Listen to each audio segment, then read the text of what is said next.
बिस्मिल्लाहिर्रहमानिर्रहीम। अस्सलाम वालेकुम प्यारे व्यूअर्स, कैसे हैं? उम्मीद है बिल्कुल ठीक होंगे। तो आज मैं लाई हूँ आपके लिए फ्राई फ़िश की बहुत मज़ेदार और यूनिक सी रेसिपी है ये। तो इसके लिए जी आपको चाहिए है 1 किलो फ़िश। ये फ़िश जो थी मैंने इसको दही और लहसुन का पेस्ट लगा के अच्छी तरह से इसको धो लिया था और उसके बाद इस तरह से छुरी के साथ इसमें कट लगा लिए थे। कट आपने लाजमी लगाने हैं, इससे जो है मसाला सारा जो है हमारी फ़िश के अंदर तक जो है वो मैरिनेट हो जाएगा। इसके लिए अब हम मसाले तैयार करेंगे। उसके लिए मैंने 3 टेबलस्पून जो हैं पिसे हुए धनिए के डाले हैं, 2 टेबलस्पून जो है देगी मिर्च डाली है, हाफ़ टेबलस्पून लाल मिर्च पाउडर और हाफ़ टेबलस्पून ही नमक डाला है।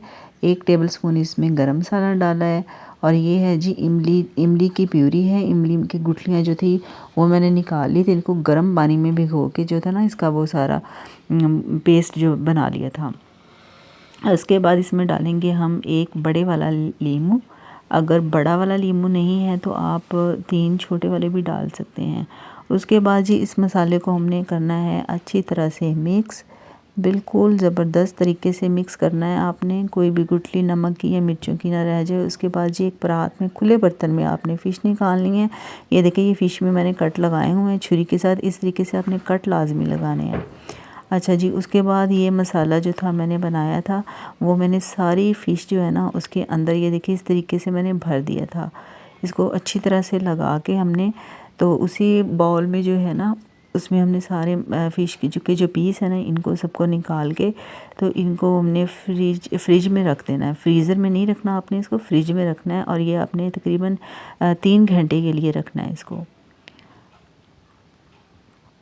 3 घंटे तक जब ये पड़ा रहेगा तो ये जो मसाला है हमारा ये फ़िश के अंदर तक जो है वो अच्छी तरह से मिक्स हो जाएगा। और ये देखिए जी हमने 3 घंटे बाद निकाला है इसको।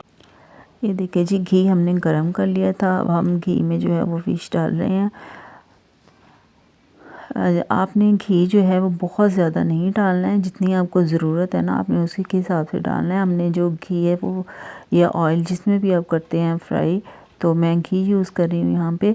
तो हमने जो घी है ना वो कम डालना है, ज़्यादा नहीं डालना, क्योंकि जो फ़िश का जो घी होता है या ऑयल होता है ना जिसमें हम फ़िश को फ्राई करते हैं वो ऑयल जो है वो बाद में हम किसी सालन वगैरह में नहीं डाल सकते हैं।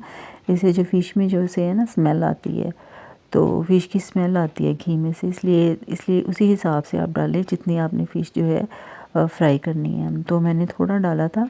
तो अब इसमें जो है फ़िश को अच्छी तरह से फ्राई कर लेंगे। देखें ये बिल्कुल गोल्डन हो गई है, हमने आँच जो है वो स्लो कर देनी है। और ये देखिए जी फ़िश हमारी जो है वो फ्राई हो चुकी, कितना खूबसूरत और प्यारा सा कलर आ चुका है। इसको हम फ़िश निकाल लेंगे।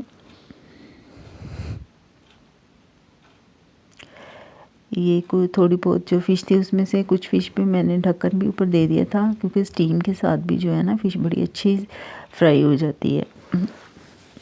और अगर जब हम इसके ऊपर ढक्कन दे देंगे ना तो ये बड़ी जूसी सी जो होती है ना वो फ्राई होगी। तो ये देखिए जी ये हमारी फ़िश जो है फ्राई हो चुकी है, बड़ी ज़बरदस्त कलर आया है इसको। और जो मसाला है इसके अंदर तक जो है वो इसमें मतलब मैरिनेट हो गया था और इतना अच्छा टेस्ट आया था इसका। तो मैं आपको जो है ना इसको तोड़ के दिखाती हूँ।